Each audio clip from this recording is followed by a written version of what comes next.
I'm Kathy with a K. And I'm Kathy with a C. And this is Killer Destinations. So at the end of last week's episode, Kathy and I had a lot of bloopers. We hadn't seen each other in a while. We hadn't talked, and we were just kind of screwing around. So we just added it to the end. Mm-hmm. We heard from some longtime listeners who said, you guys sounded unhinged. We were unhinged. We actually were. And we appreciate the input.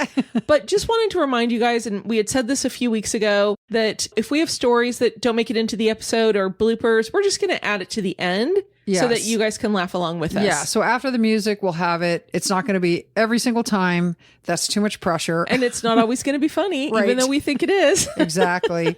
And then the second thing we want to remind you of is please download the episodes. Download them, listen, delete. Just download. And if you recommend them to a friend, tell them it doesn't count for us unless they're downloaded. So thanks so much. Today's destination is Oregon City, Oregon. The city is located at the confluence of the Clackamas and Willamette Rivers, fewer than 15 miles south of Portland. With a population now of more than 37,000 residents, it was the first U.S. city west of the Rocky Mountains to become incorporated. It also briefly served as the first territorial capital of the Oregon Territory until 1852 when the government was moved to Salem. Oregon City's continued claim to fame remains the fact that it served as the official end of the historic 2,000-mile Oregon Trail, where over 400,000 weary pioneers finished their long wagon journeys across the country. Known for decades as the site of several large paper mills on the Willamette River, Oregon City also played a significant role in the early history of the state. The city's location along the rivers continues to serve as a draw to the area and is a destination for not only boating and fishing, but also the nearby Cascade Mountains provide habitat for bald eagles, rare birds, and old Douglas fir. But in 2002, the beauty surrounding the city belied the ugliness that was festering in plain sight. So, this episode was requested by one of our listeners, Jacqueline, who we've talked about before because she makes the best chocolate chip cookies ever. Best. And she and her friend Nicole actually had t-shirts made. One said Kathy with a C, one said Kathy with a K. This was a party we were invited to. Exactly. And so Kathy and I got there and we're like, no way. Take pictures. And then we never posted Exactly. So one of these days we will. When we're not busy writing episodes like this. True. In January 2002, the cold and gloomy weather in Oregon City proved to be an omen for the approach of a coming tragedy. Just 9 days into the new year, Lori Pond's 12-year-old daughter, Ashley, did not come home from school. Ashley's mom last saw her around 8 in the morning when Ashley hurried out the door to catch the bus to Gardner Middle School. The Newell Creek Village Apartments, where they lived in Oregon City, was a 10-minute walk to the bus stop, so Ashley knew if she hurried, she could make it on time. But she never made it to school that day, and in a horrible series of events, Ashley's mom didn't find out until almost 6:30 p.m. that her daughter never made it to school. Ashley was a member of the school's dance team, and they had practice that afternoon, so her mom didn't expect her to come home until 6:15 anyway. But when Ashley didn't walk through the door at the expected time, Ms. Pond called the school. And it turned out, Kath, that although the middle school recorded Ashley's unexcused absences in every one of her classes, no one called her mother to find out why or if she was okay. And so what happened was that the school was in the process of transitioning to a digital notification system for absences, but it wasn't quite set up yet. So Ms. Pond just never got notice. So more than 10 hours after her daughter missed the school bus, Ms. Pond called 911 to report Ashley missing. Now, Ashley was outgoing and friendly, and she was a really active student who played volleyball, and she was a member of the dance team and the choir. So police, of course, hoped that she was with her friends. So police searched for clues and talked with neighbors and Ashley's friends, but there were no confirmed sightings of her after she left her apartment at 8 a.m., but technically there was really no indication that she'd been a victim of foul play. Ashley hadn't taken any personal belongings with her that morning when she left for school. In other words, she didn't have a change of clothes or shoes or money, but police classified her as a runaway. But detectives knew that wherever she was not with people who knew her. There was no physical evidence to indicate she'd been kidnapped or dragged into a car, but they realized it was possible that she had been lured away by someone older who had taken advantage of her. With this realization that it could have been someone older who took advantage of her, detectives were shocked to discover that almost 100 sex offenders lived within a mile of the apartment complex where Ashley lived with her mother and 3 younger siblings. Now, this complex itself was huge. It had 125 units. And police also learned that there were quite a few residents with mental health issues who'd been placed at the complex by the county. And there were a lot of single mothers who were apparently attracted to a lot of really bad boyfriends. And then on top of that, Kath, detectives also learned that Ashley's own biological father had been indicted for sexually abusing her. Now, to be clear, Ashley's legal father was David Pond. David had been married to Ashley's mother, Lori, and when Ashley was about 8 years old, her parents went through a divorce. When this happened, they discovered that David wasn't Ashley's bio-dad. But David Pond didn't care that Ashley biologically wasn't his. He had raised her from a baby, and to him, she was his daughter. Now, what had happened, Kath, is when they found out that David Pond wasn't the bio-dad, Ashley's mom fessed up to who the bio-dad actually was. And it was a man named Wesley Rutger Jr., and so when Ashley was 8 years old and her parents got divorced, Ashley began having regular weekend visits with her bio-dad. And Kath, after he forced Ashley to have sex with him on Christmas Eve in 2000, Ashley reported the abuse. At this point, she was 11 years old, and apparently her bio-dad had been doing this to her ever since she started going on visits at his house. So 1 year before Ashley disappeared, her bio-dad was indicted on 40 counts of raping and sexually abusing Ashley over the course of the last few years. So he got a plea deal with prosecutors, he pled no contest to the sexual abuse charges, and he was sentenced to just 6 years of probation with no jail time. So, Kath, after Ashley had been missing for about 2 weeks without any clues to where she might be, and of course they looked into the bio-dad, Oregon City Police reached out to the FBI and asked for their help. Up to this point, the Oregon City Police was telling the public that Ashley was a runaway. She's a runaway, she's a runaway, she's a runaway. So the FBI show up and everyone's like, the FBI's here to look for a runaway? And so the FBI was like, oh, no. We don't play those reindeer games. We are here because we think it's a possible kidnapping. Right. So I'm paraphrasing, of course. I'm 94.5% sure they said, excuse me? Runaway? No. So anyway, an FBI unit on crimes against children was brought to Oregon City because not only could it offer additional investigators and other resources, but the unit could also put together a profile of a possible kidnapper. So members of Ashley's school dance team decided to do a benefit. They wanted to raise money for a reward fund to be given to anyone who provided information to the police that would lead to Ashley. The benefit was named the I Hope You Dance Invitational and was scheduled to take place just over 2 months after Ashley disappeared. And remember, this is the country music song that I am not singing. Right. I can't sing it either, but it's a good song. It is. And it's basically a country song about like grabbing life by the horns, you know, being brave and going out there. And so this was a song that was really big in 2001. And of course, this had happened in 2002. So it was, you know, as middle schoolers, you know, they loved this song. Oh, for sure. Yeah. For sure. And so one of the students very heavily involved with organizing the event was 13-year-old Miranda Gaddis, who was super, super close with Ashley. They lived in the same apartment complex, they rode the bus together every day to and from school, and they performed together on the dance team. So to honor her friend, Miranda choreographed a solo routine as a special way of remembering her. Now, Kath, I could not do that. Like, I'd be bawling my eyes out. Oh, I thought you meant dance. Well, I can't do that I either. can't either. The crowd would be crying watching me. But just the idea of a 13-year-old doing that, I know. that's like poison grace. Oh, absolutely. But then in early March of 2002, just 2 weeks before the fundraiser and 2 months after Ashley disappeared, tragedy struck again.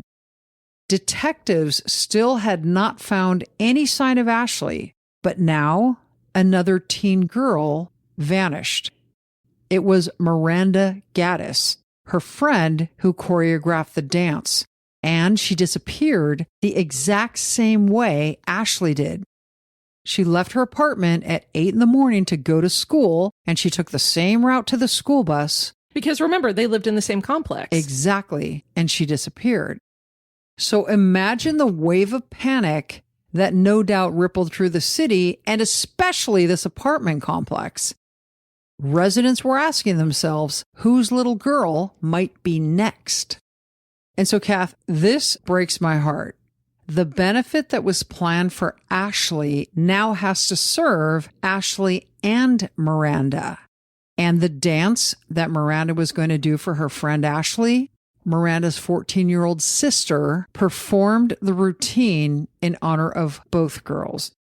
So on the day Miranda disappeared, her mother, Michelle Duffy, had left for work about 30 minutes before Miranda left the apartment to catch the bus. And when Ms. Duffy learned mid-morning that Miranda hadn't been in school because the school called her, she immediately contacted police. And detectives wondered if it was possible that Ashley and Miranda could have run away together. Everyone knew they were friends. Ashley could have found a way to surreptitiously contact her friend Miranda, tell her where she was, and persuade her to join her. And both families acknowledged, look, this is possible, but it just didn't happen. It is so unlikely. And as the days went by, detectives became increasingly convinced that neither girl left home willingly. But once again, there were no leads to follow. Now, Kath, at this point, the FBI ramped up its investigation and called in scores of agents. More than 60 were assigned to work on the case, and a task force was put together to find out what happened to these two girls before anyone else went missing. Miranda's mother, Michelle, and Ashley's parents, Lori and David Pond, said they didn't believe that either girl ran away, but they were absolutely certain that neither would have allowed themselves to be abducted by a stranger. So investigators were like, okay, you know what? We need to look into the possibility that the person who abducted both girls might be someone they knew. So the FBI started compiling a list of men both girls knew who might fit the profile.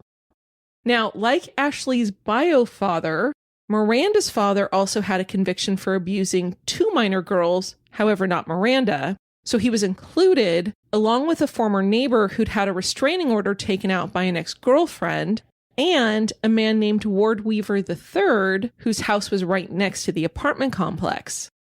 Kath, 39-year-old Weaver was a single father whose daughter was friends with Ashley and Miranda, and the girls would have sleepovers there and whatnot, but he had a criminal record for assault. Although when agents went and talked to him, he seemed to have gotten his act together in the 16 years since he was arrested. But, detectives were like, we got to make sure we cover all our bases. So they checked his alibi. They sent several teams of officers and dogs to search his house and property, but they found nothing. Now, Kath, by June 2002, Ashley had been gone for 6 months and Miranda had been gone for 4. But the residents of Oregon City kept holding out hope that the girls would be found safe and sound. So FBI canine officers were dispatched again to the complex where the girls lived to have the dogs there and see if they picked up on any new scents. But again, no new leads. And an FBI spokesman continued to insist that the task force still did not have any suspects and virtually no clues. The girls' disappearance was actually, Kathy, also on the front cover of People magazine, but even that kind of exposure didn't lead to any credible leads. Then in June 2002, Portland Tribune investigative journalist Jim Redden got involved.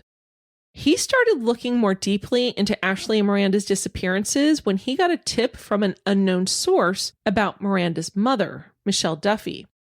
Basically what happened is this tipster called Redden and said, hey, Miranda's been missing for 4 months. People are afraid she's dead. And I thought you might find it interesting that Miranda's mother right now is sitting in a sentencing hearing for a murderer. And Miranda's mother is testifying as a character witness on behalf of this now convicted murderer to help sway sentencing.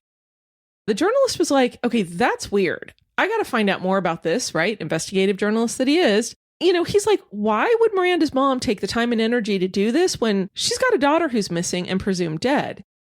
So Jim actually got a hold of her on the phone and he's like, hey, heard you were at the sentencing hearing. Can you tell me about it? And Miranda's mom, Michelle, said, well, he's a convicted murderer, but he's a friend of the family. He's a great guy. And he's always been a really positive influence on Miranda. He just had a meth addiction problem. So the journalist looks into this now convicted murderer's background and finds out that he was a meth addict. He was a petty criminal who'd moved to Oregon City and somehow hooked up with Miranda's family and then murdered a guy. He stabbed the guy in the stomach, took him out to a field, and buried his body. But even after he was arrested, Miranda's family kept in touch with him. And Miranda's mom even let her correspond with this guy when he was in jail. So the journalist was like, you know what? This guy can't be a suspect because he was in jail at the time the girls disappeared. But what if he told a cellmate about Miranda? This was super weird to the investigative reporter Jim Redden. So he actually reached out to a law enforcement official who was familiar with the case involving Ashley and Miranda's disappearance. So Jim asked this guy, what are Miranda and Ashley's families like? And this official unloaded on him. And the guy was like, so bad. So bad. The law enforcement official told Jim that both families had convicted felons hanging around their homes all the time. And the mothers were dating sex offenders. When one went to jail, the women would hook up with another one. The person is also the one who told Jim about Ashley's bio dad, Rutger, molesting her. And apparently Miranda's mom had a boyfriend who was known to be molesting Miranda and her 2 sisters. So reporter Jim takes a deeper dive into the families, and while he's doing it, Kath, he got another tip. The caller said, I'm close to both of these families, and I'm just wondering, have you heard of a man named Ward Weaver? Reporter Jim had not heard of the guy. But remember, we previously talked about Ward, how his daughter was the same grade as Miranda and Ashley, and they'd have sleepovers at the Weaver house, but his alibi had been checked, his place had been searched, and there had been no press on Ward Weaver whatsoever.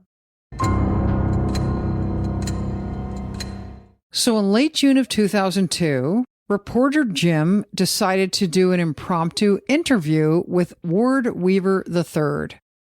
So on a Sunday morning, and he specifically chose Sunday because he knew this guy would be home, the reporter knocked on the door of Weaver's house and said, hey, how are you? I want to talk to you about the girls' disappearances. I know your daughter was friends with them. So Weaver says, come on in, come on in. So reporter Jim interviews him, asks him a bunch of questions, and then winds up publishing a story about his conversation with Weaver III. This was the first time Ward Weaver's name was in print with details linking him to the 2 girls. So now Weaver is the center of attention, and numerous local reporters are all over it. And initially, he was loving the attention. He gave multiple interviews. And so during one of the many interviews, Weaver spoke to a reporter from a local news station and basically had taken him on a tour of his property. And they were in his backyard, and he was standing on top of a newly poured concrete slab. And so the reporter was like, hey, what's this about? Why'd you pour some concrete? What's going on? And he's like, look, my son dug a hole in the yard so we can install a jacuzzi. So that's why we're putting down concrete. Last time I checked, it wasn't against the law to install a jacuzzi. Just a couple days after this flurry of interviews, it was announced that the FBI and the Oregon City PD launched a huge raid executing a search warrant. They towed away vehicles that might contain suspicious materials, and they informed the press that the target of all this attention had failed a polygraph test. But it wasn't Ward Weaver III on whom the warrant was served. It was a different suspect who was also a neighbor of the girls and who'd been questioned 5 or 6 times about a camping trip he took the day Miranda disappeared. Now, this man adamantly denied any role in the disappearance, and no evidence was ever recovered that linked him to Ashley or Miranda. But by early August 2022, and now here we are, 7 months after Ashley disappeared and 5 months after Miranda disappeared, Ward Weaver III decided it was time to hit the road. He's like, I got to get out of Oregon. I do not like being the focus of media attention day after day. I'm tired of it. So a day or two before Weaver planned to move, he was out running around and he ran into his son Francis's 19-year-old girlfriend, and her name was Randy. And Randy happened to also be the mother of his grandchild. So he's like, hey, Randy, hop in. Let's go for a ride. I'm running some errands. So she gets in the car and they just chit-chatted and whatever, ran errands. Randy returned to Ward Weaver's house with him and something in him snapped. He threw her to the floor, tore off her clothes, and brutally raped her. So when Randy is able to get up, she runs naked and terrified and starts screaming and winds up flagging down a passing car. When she gets into this passing car, she just tells him, take me home. She did not want to go to the police. She did not want to go to the hospital. She went straight home to her boyfriend, Francis, and basically said, your father just beat me up and raped me. So Francis immediately calls 911 and reports what his girlfriend, Randy, just told him. So detectives come over and they're interviewing Randy and Francis confesses that his dad, Ward Weaver III, admitted to him that he had killed Ashley and Miranda. Within hours, Weaver III was arrested, charged with the rape of Randy, and put behind bars. 10 days after Weaver III was put in jail, FBI agents showed up at the house with a search warrant, tents, and digging equipment. Within hours, in a shed behind the house, investigators discovered a set of remains in a cardboard box. The following morning, the investigators dug up a newly poured concrete slab in the backyard and found a 55-gallon barrel that contained the remains of a second body. The Oregon State Medical Examiner's Office confirmed that the remains found in the box belonged to Miranda Gaddis, and the remains found in the barrel under the concrete slab were positively identified as Ashley Pond. However, due to the decomposition of the bodies, no official cause of the girls' deaths was ever determined. So, Kath, if all detectives had discovered about Weaver III wasn't shocking enough, they were in for a big surprise. Because there were 2 Ward Weavers who dabbled in homicide. According to an article in the LA Times by journalists Robert Lee Holtz and John Johnson in June 2003, at the time Weaver III was arrested for murdering Ashley and Miranda, his father, Ward Weaver Jr., had already spent 18 years awaiting execution in California for 2 murders he committed back in 1981. Back then, Jr. was a long-haul truck driver when he came across a young couple after their car broke down near Tehachapi, which is in Central California. Jr. pulled over and offered them a ride, and then beat 18-year-old Robert Radford to death and kidnapped, raped, and strangled 23-year-old Barbara Levoy. After he'd killed Barbara, Jr. drove to his home in Northern California and buried Barbara's body in a hole he'd dug in his backyard.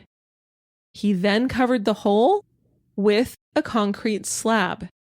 Ultimately, Jr. was convicted of 2 counts of first-degree murder with multiple special circumstances, and in 1985, he was sentenced to death. Today, he is 79 years old and remains on death row.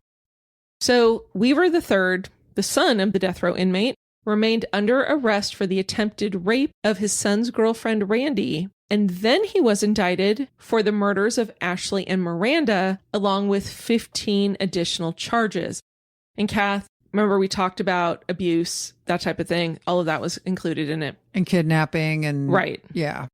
Almost 2 years later, in September 2004, in a plea deal with prosecutors that spared him the death penalty, Ward Weaver III pleaded guilty to the 2 charges of aggravated murder and no contest to the remaining charges. After Weaver III's guilty plea, Ashley's mom, Lori Pond, spoke from the witness stand. Wearing a pin with a photo of Ashley on it, Ashley's mom said, "Today is a bittersweet day. I keep in mind it's not just my family that is going through this. I know I have the memory of my daughter for the rest of my life." Ashley's mom then turned to the judge and said, "Thank you for the justice." Miranda's mother, Michelle, didn't speak after the guilty plea, choosing to stay quiet and private during all legal proceedings against Weaver III. Instead, a family friend read a statement on her behalf. Then, Ward Weaver III was sentenced, and this was my favorite quote. The judge said to him, "I think everyone probably shares in the hope that there's a special place in hell for people like you." The judge then sentenced him to 2 terms of LWOP. The now 63-year-old Ward Weaver III is currently serving his sentence at the Snake River Correctional Institution in Oregon. But it's not over. In February 2014, 10 years after Ward Weaver III was LWOP'd, It is a verb. 31-year-old Francis Weaver, now this is Weaver III's son, who raped his girlfriend Randy, was one of 3 men charged with murder in Canby, Oregon. Now this is like 10 miles from Oregon City. And police described it as a drug deal gone bad. So Francis and his 3 accomplices were convicted for their roles in the killing, and he was sentenced to life with the possibility of parole after 25 years. He is currently incarcerated at the Eastern Oregon Correctional Institution and will be first eligible for parole in 2030. That's soon. I know. It's coming right around the corner.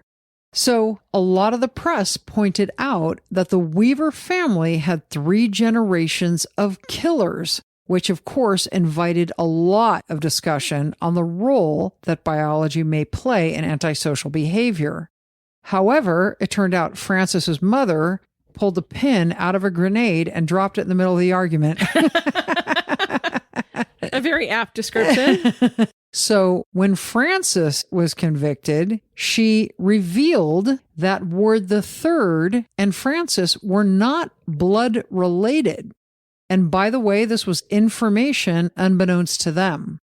So Frances's mother basically spilled the tea and said that she didn't really specifically know who his dad was, but she knew it wasn't Weaver III. And DNA confirmed it, which added fuel to the fire of the nature versus nurture debate. Okay, so quick story before we end this. At the very beginning of the episode, I mentioned Jacqueline, and the reason we were doing this episode was her request. Jacqueline was actually, Kathy, I don't know if you remember this, she was the one who gave us the episode about Kate Johnson, who was, I believe it was 1998. She was a student at University of Portland. I totally remember this. Yeah, and she was killed in her dorm room in the summer right before the new class arrived. Right, not Jacqueline. No, not Jacqueline. This woman, Kate. She was killed. Poor Kate. But Jacqueline started the next year. And so that's why that case always resonated with her. So she'd asked us to do that, which it was a very, very interesting episode. If you haven't listened to it, I highly recommend it. But she'd also asked us to do this one. And of course, when she first asked, and I'm like, 3 generations of killers, I don't have time. That it's sounds too really much. hard. That's a lot of court records, Barbie. It is. Math is hard. Math is hard, Barbie. But anyway, so when I was talking to Jacqueline recently and she reminded me that she'd asked to do this, I was like, okay, you know what? I'll totally do it. But I'm like, why another Oregon case? And she said, this case happened, so Ashley and Miranda disappearing, her senior year at the University of Portland. Oh, wow. And I'm like, how did your parents let you go there? Right. Like, did they send you to Camp Crystal Lake for summer camp? Like, holy cow.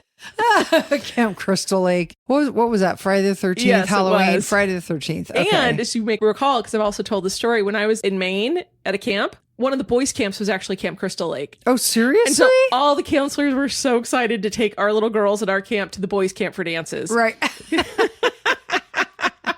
The things I could tell you about Camp Crystal Lake. Exactly. I know where the bodies are buried. But anyway, so I made this comment to her, and this is on a text. I made this comment to her, and there's a pause, and I'm like, crap. And I was like, you don't get that reference, do you? You know, she was like Googling Camp Crystal Lake. She was talking to AI. I know. What is a Camp Crystal Lake reference? Yeah, like, is this supposed to be funny? I don't get it. So yes, totally belied my age with that one, but I thought it was funny. That is funny. Because seriously, whose parents let you go there? Dude, you're funny. Yeah. You're just funny. Thank you for helping my wounded ego. I appreciate it.